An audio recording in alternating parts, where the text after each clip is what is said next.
hear her vision to act as your agent to interpose between you and an overreaching federal government. Ladies and gentlemen, the Janice that I know is Idaho.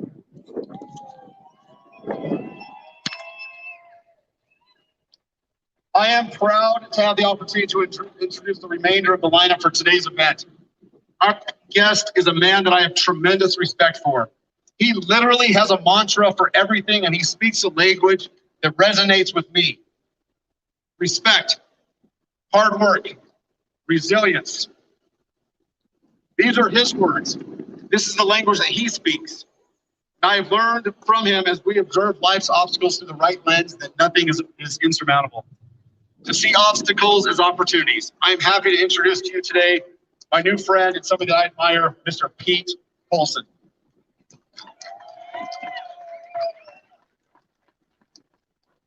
I'm humbled by this great opportunity to be a voice for freedom and justice for all. I'm so thankful for what God has given me and what fingerprint He has given me so I can uniquely impact this world. You see, in 1964, I boarded a plane from Salzburg, Austria, that was a country of limited opportunities for me to sit on the soul of America with unlimited opportunities. My parents took on them 10 children that they dearly loved and gave them opportunities when the world of mixed race kids was disrespected. And I'm thankful for that journey I've taken on for this great opportunity, because from this process, I've learned that life has many obstacles, but they're great opportunities that we can be difference makers in our local community. I ended up here in Notice, Idaho, a little town where I learned to work hard, learn how to respect people, learn to honor people, learn self-discipline, and learn to rise above obstacles so I can have life-changing opportunities. I'm thankful for Janice and for her willingness to have open door policy so that my voice can be heard, that it is about the human race, not a race. We are part of the human race that are empowered through our unique differences to be difference makers for our state here in Idaho. And I'm just so thankful that God has given me these opportunities. Paulo Coelho said, the world is changed by our examples, not by our opinions. Letting our words speak through our actions of love, for freedom, for justice, and that every man's voice be heard. And I'm just so thankful that Janice has that policy mind, that mindset that everybody has value, everybody has significance, and everybody in this society has the opportunity to be difference makers in Idaho. God bless you. Thank you very much.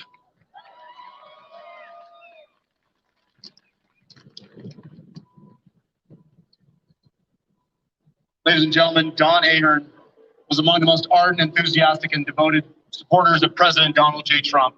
He personally was responsible for the Trump rally in Henderson, Nevada, that attracted thousands and thousands of supporters, and then the admonition and monetary fines from the Nevada Democratic lawmakers. He's a firm believer in an America First policy, and he continues to fight every day to make America great. It's my pleasure and distinct honor to introduce a true patriot, Mr. Don Ahern.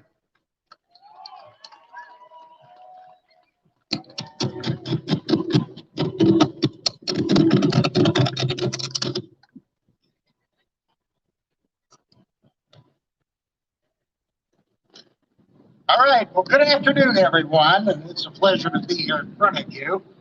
I don't know hardly anybody in this crowd, and I'm pretty sure that almost nobody in this crowd knows me, but I know your Lieutenant Governor Janice McKee. What a wonderful, wonderful lady she has been. Now, we have, let's just say I'm mostly identified as a businessman. I kind of got involved in politics like many of you have, and we got tied into the Trump thing down in Nevada. Trump thing. But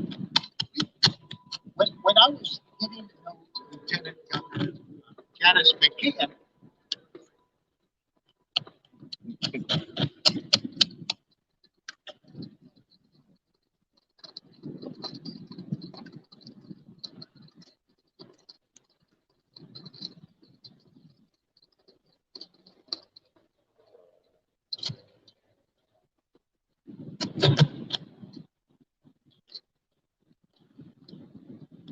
deep state.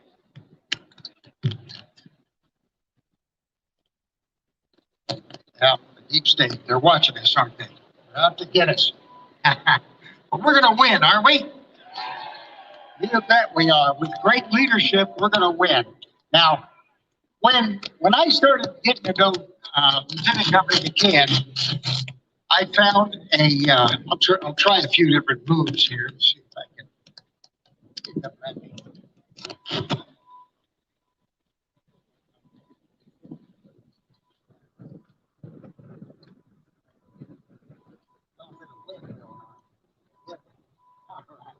I want to tell you something. I want to give you a quote from Lieutenant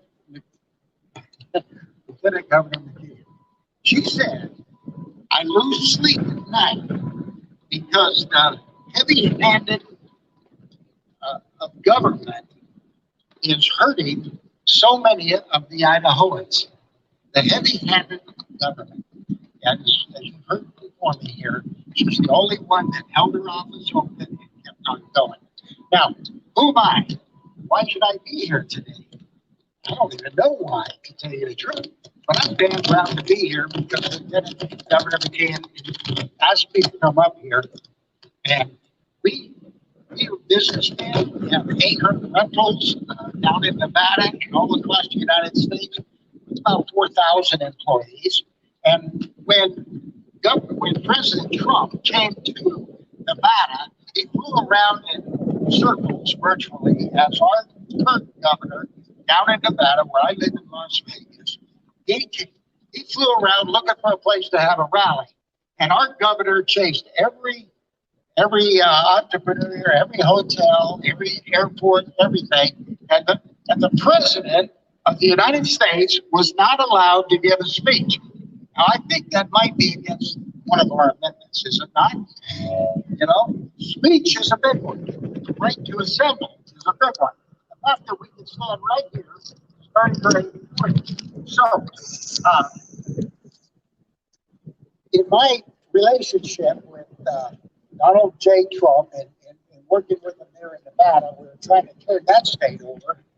You know, I was just had opportunity to talk to someone. I said, well, you know, we as a family, we as a business, we have an airport up in Reno area, in Gardnerville, so you may know that, and you can use our airport. And then we have a factory 170,000 feet down below in Southern California, Southern Nevada, and you can use that too. And I'll tell you what, we had 27,000 people come to Donald J. Trump event in Northern Nevada, and then we had 12,500 come into our building, which frankly only held 5,000. We really screwed up the traffic for the whole thing. So anyhow, as my position is the Nevada State Party, I'm the finance chair for that, and I am the chairman for the Trump's program called the American Alliance, which President Trump now has a half a dozen at least, if not more, organizations. The American Alliance is one, the Conservative Partnership Institute, the Cornerstone. These are all programs that he works with. Every day he works with these people trying to get it together. And we work almost full time on the American Alliance program. And we're trying to pave the way for Donald J. Trump to run for office. But so I'm not here to try to get him reelected, although I think I'm talking to a lot of Trump fans here. But what Janice has asked me to do is to kind of, since I kind of represent in a roundabout way his camp, and I want to talk to you about a few of the precepts, like the right to life,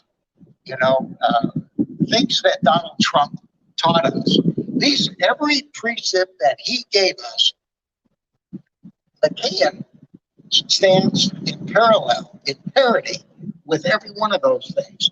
And as she announced, I think it was announced earlier that, when he was running, she also supported him. That was on some of his committees and so forth. So I've God, it's a little hard in this way. Forgive me, but I apologize for all the migration of the rest of the United States trying to come to your great state. You know, I know you kind of want to put a stop sign out there on the border, but I'm one of them. But, you know, we believe, as Donald J. Trump believes, and as Janice McKeon believes, we're a nation under God. And we believe in the life hereafter and the God-fearing country. So we want you to know that in lockstep, and I've got a list, but I think I'm going to keep going for time purposes here. But I'll just give you an example. Let's talk about the unborn, the voiceless. You know, should they have any rights? Of course they should have rights. Does Janice McKeon, does she believe in that precept? That's a conservative precept? Of course she does. So I think it's very important that we support Janice McKeon because she's not only a leader that's going to take this state from turning blue, which, by the way, how do you like the gas? You know, $2.27 when Trump was in, and now it's like, I got to pick it down here, $3.59 a gallon now in Idaho. I mean, that's a huge increase. And this is what's happening. We allow Idaho to turn blue. You know, we're going to be in trouble. Now, Nevada already turned blue, and it is my everyday passion and so forth to try to get it back to red. But I'm up here today to help Janice McKeon because I love her. I think she's fabulous. Her family's incredible, and you guys are the bomb up here tonight.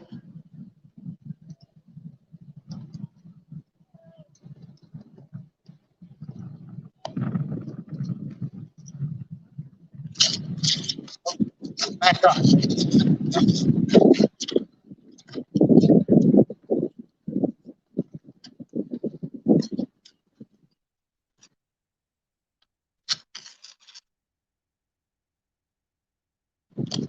Okay.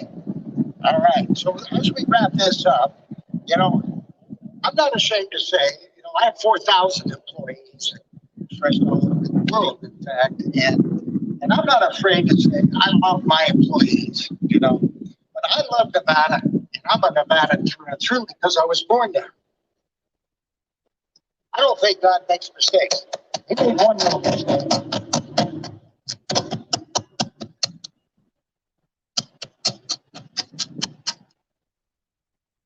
He did not allow me to be born here in Idaho with you.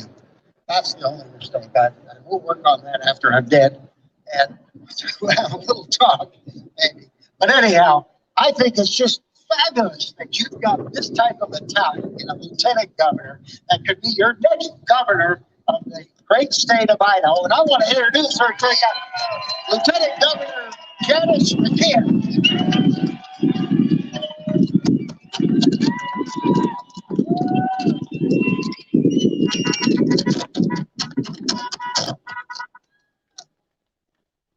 I am so honored and thankful for the kind words from Dan, Pete, and Dawn, and to my husband, Jimmy, who's here.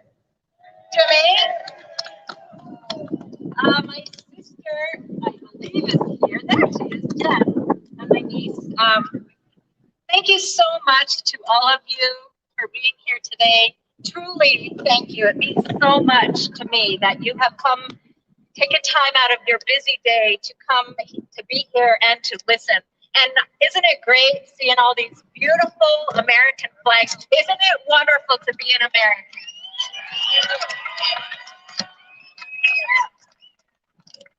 Earlier this year, and we've already heard from my good friend, a well-known Idaho resident by the name of Pete Colson. And Pete, thank you for your words.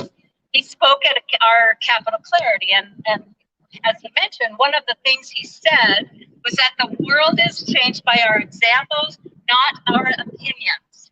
And it's another way of saying our actions speak louder than our words. As you well know, this past year has been quite historic. If you are like me, You have asked some serious questions about some of the actions taken by our governing officials. Perhaps you have wondered, how many businesses have we lost? Why are the businesses that remain struggling to find employees?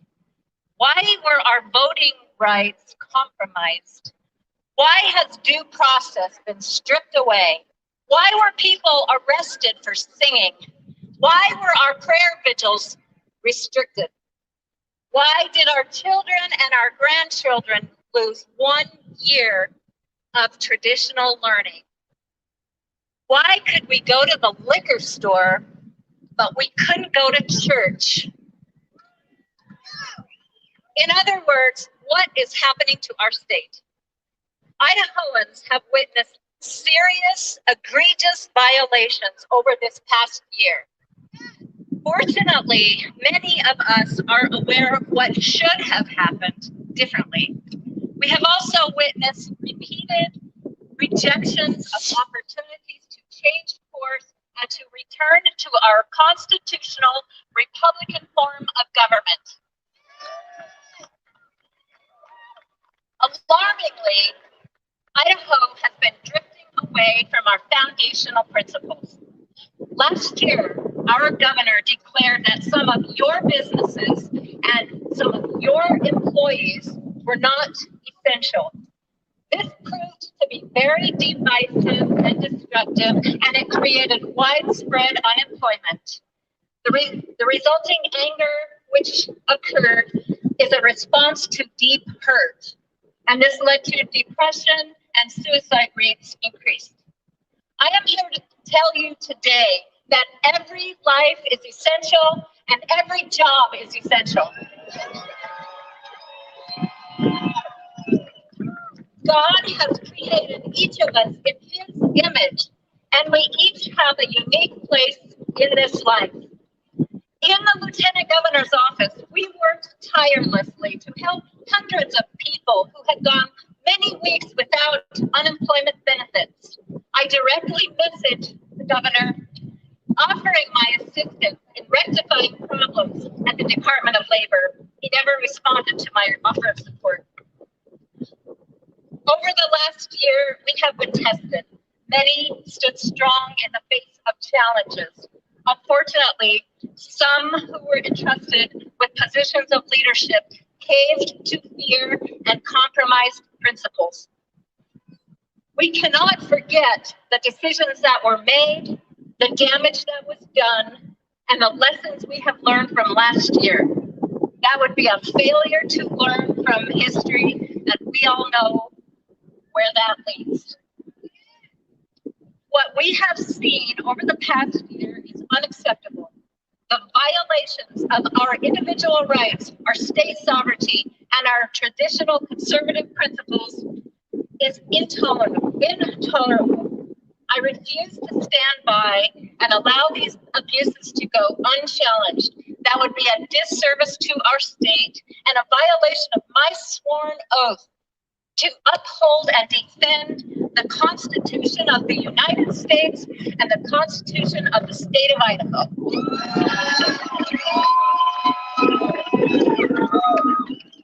I can't do that, and I won't do that. That is why I am running to be your next governor of the state of Idaho.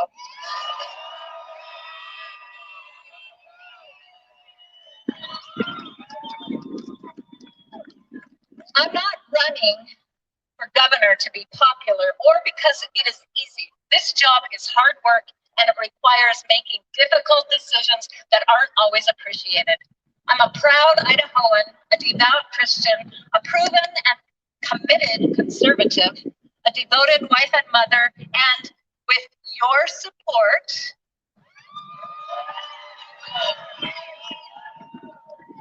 I will be the first woman to lead Idaho as governor.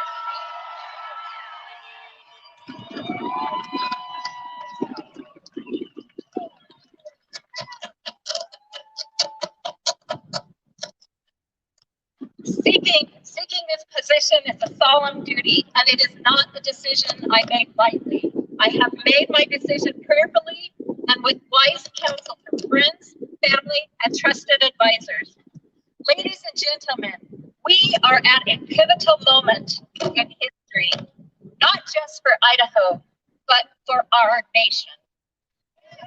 Everything that makes Idaho great is under assault. And with radical leftists now controlling Congress and the White House, your governor must be on the front lines every day defending our individual rights, our state sovereignty, and our traditional conservative values. Anything less is a dereliction of duty. I am encouraged, however, by those of you here today and others like you who have pushed back against these assaults. Throughout my tenure as Lieutenant Governor, I have seen the best of Idaho and have witnessed bravery and dedication, commitment, and generosity. Idahoans are tough, resilient, and even heroic, sometimes, yet they remain humble. Every day, I am inspired by the people who call the Gem State home. So let me tell you a little bit about what brought me here today. I've lived most of my life in Idaho. I've been married to my husband, Jimmy, for 34 years. Our two children, Liza and James, work alongside us in our family businesses in Idaho Falls and Boise. After 10 years of service in the state legislature, I placed a term limit on myself and returned back to the private sector. It was Donald Trump's campaign in 2016 that inspired me to get back into politics. His message resonated deeply with me because many of the problems he saw happening across our country were also happening in Idaho. Our leaders were not paying attention to our cries for accountability. Their only interest seemed to be political gain. Once again, it was time for me to take a stand, so I jumped on the Trump train and served as the first vice chair for the Trump Idaho team. I was also a delegate to the 2016 Republican National Convention. His powerful message of restoring the voice of the forgotten man and challenging a rigged system inspired conservatives across the country to run for office, including me. In 2018, I ran for Lieutenant Governor of Idaho, and we, the people, won on the promise of draining the swamp. Both with President Trump in Washington, D.C., and with Lieutenant Jan here in Idaho. I'm willing to fight for what makes America great and for what makes Idaho great. Because of this, people like me face constant attacks from the mainstream media, sometimes even from within our own ranks. You need to know that your Lieutenant Governor has been working consistently to protect our individual rights, our state sovereignty, and our traditional conservative values. I firmly believe in these principles, and I know you believe in them too. So let me talk briefly about these three pillars of my campaign, starting with individual rights. Here in Idaho, we believe in God-given inalienable rights. I have consistently fought against raising your tax burden because we don't have a tax problem here in Idaho. We have a spending problem. As a member of JFAC, I sponsored a spending limitation on local government and worked to keep spending in line with the growth of the economy. I consistently supported legislation to protect small businesses and independent practitioners. In my campaign for Lieutenant Governor, I earned an A+ rating from the NRA and an A+ endorsement from Dick Heller. As your governor, I will continue to fight against any encroachment on our Second Amendment right, including any infringement coming from Washington, D.C. Whether it was supporting your right to try natural, non-traditional health remedies, speaking out against putting healthy people under house arrest, sponsoring legislation to provide for the expungement of criminal records in certain cases, or writing letters of support to the U.S. Department of Justice on behalf of wrongfully incarcerated Idahoans. My strong belief in defending individual liberty has guided my actions. It still does today, even in a time when such old-fashioned notions have lost favor with coastal elites. Let me also talk about state sovereignty. As an elected official, my duty to protect Idaho's state sovereignty compelled me to vote against Common Core and work to delay the encroachment of Obamacare in Idaho.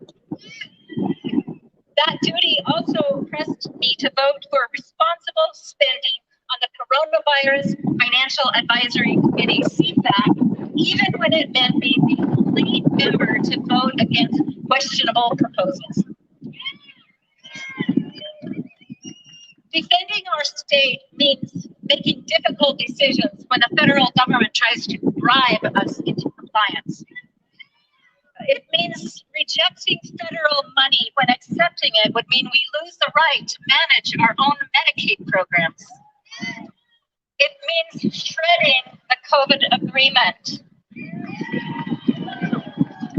Because in this agreement, Idaho is mandated to grant federal access to our lands.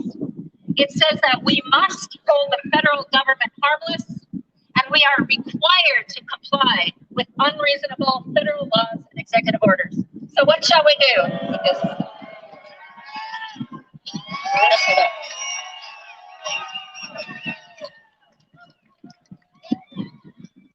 It's done. After the election, when our governor and attorney general failed to do so, your lieutenant governor, along with a number of Idaho lawmakers concerned about state sovereignty, successfully filed an amicus brief in support of every state's obligation to maintain a Republican form of government as called for in the U.S. Constitution. We will continue to support election integrity efforts that strengthen and protect our republic. And third, let me talk about traditional conservatism, which the media and elites mock and reject. I have a long history of standing up for these values. Strong families are foundational to our value system. My 100% pro-life voting record, my defense of traditional marriage as defined in our Constitution, and my work on implementing the Women's Informed Consent Law speak to my dedication on these issues. Also, my own family proudly supports the successful workforce re-entry of formerly incarcerated Idahoans by providing them opportunities for gainful employment within our family businesses.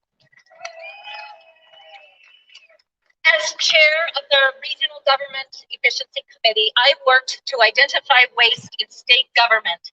As a member of CFAC, worked to ensure procurement laws were followed in contracts with the Department of Education, the Department of Labor, and broadband projects across the state. Remember when we were being threatened that if we didn't change our behavior, people were going to die because our hospitals would be over capacity? Well, as a problem solver and a member of CFAC, I authored a proposal to collaborate with the private sector to address expanded healthcare capacity during COVID-19. The proposal suggested using state-of-the-art equipment that has been used across the country, including at Mayo clinics. Quite rudely, false information was leaked from the governor's office to a reporter who used the misinformation to mock the proposal. Where's Don? Is Don? Don, you are the CEO and owner of the company with multiple presences in Idaho. And this lieutenant governor greatly appreciates what your business has to offer. This future governor welcomes your manufacturing presence here in Idaho. Included in the traditional values is education. I do not support cronyism that costs Idaho's taxpayers millions of dollars. Idaho needs an education system that prepares young people to live productive lives, not one that indoctrinates Marxist sociologist ideology being proposed today by the Biden administration. Our children should not be taught to hate America nor to hate each other. I have assembled a task force and we will soon begin assessing these issues. I have long been a strong supporter of internships, apprenticeship training, and trade schools. It's why I serve as board president of the Career Technical Education Foundation. In the Idaho schools, we will teach our kids how to build, design, engineer, cook, serve, compute, barber, and work as police, firefighters, nurses, doctors, electricians, and plumbers. When people earning $12 to $15 per hour are taught skills that enable them to earn between $20 and $100 an hour, we greatly improve their opportunities. This is a win-win situation for both business and the individual.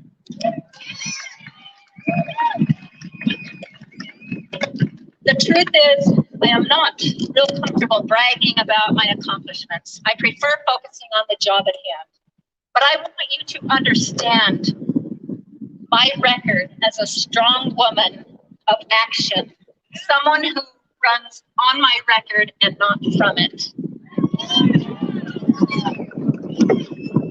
As I wrap up, know that I have a vision for a better and more prosperous Idaho. This Idaho is not based on fundamental transformation, as some advocate, but on protecting and enhancing our individual rights, our state sovereignty, and the traditional conservative principles that have stood the test of time. It starts with getting our financial house in order. Our country is nearly $30 trillion in debt. Inflation is rising quickly, and the position of the US dollar as the world's reserve currency is at risk.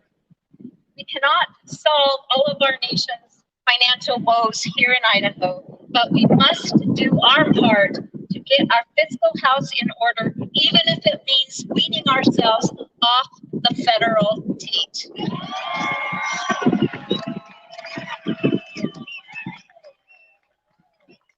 We must reinvigorate traditional industries such as agriculture, grazing, mining, and timber, but also embrace innovation and increase our manufacturing.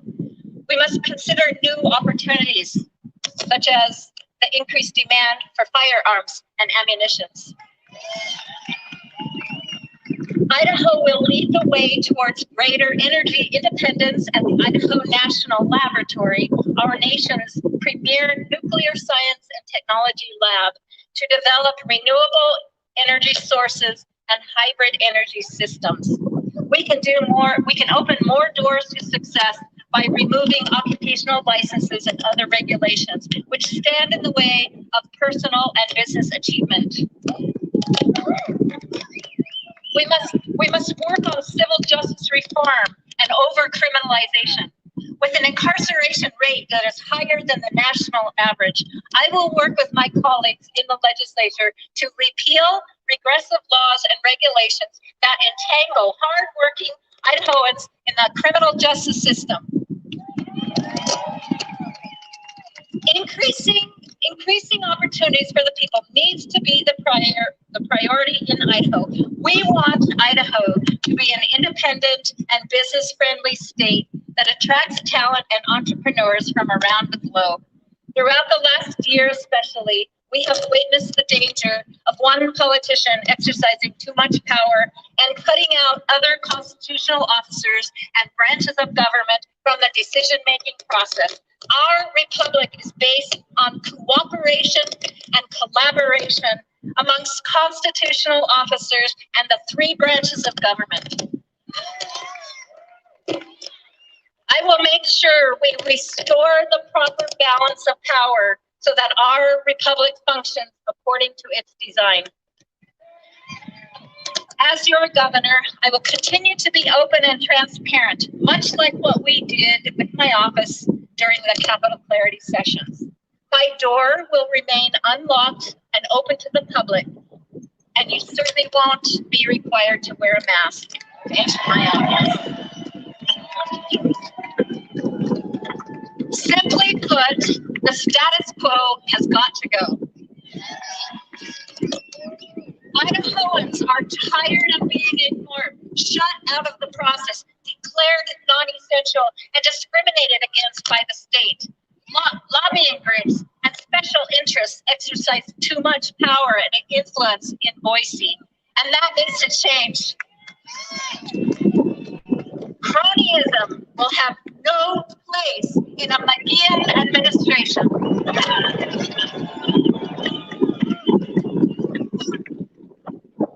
I am running for governor to restore the principles that have made Idaho great: individual liberty, state sovereignty, and traditional conservative values. My proven experience shows that I will always defend these principles, and I believe that you are here today because you choose to defend them as well. If those are the principles you want, then vote for me to be your governor. Together, we will reestablish the foundational values that make Idaho great. Visit my website, janetsforidaho.com, to donate and learn more about ways to participate in our historic campaign. May God bless America, and may God continue to bless the people of the great state of Idaho.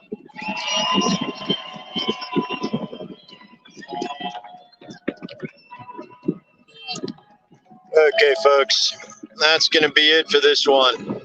Sorry I got started late. You completely missed all of Dan's speech. Damn, Dan sounded good. Oh well. Okay. Catch you guys later.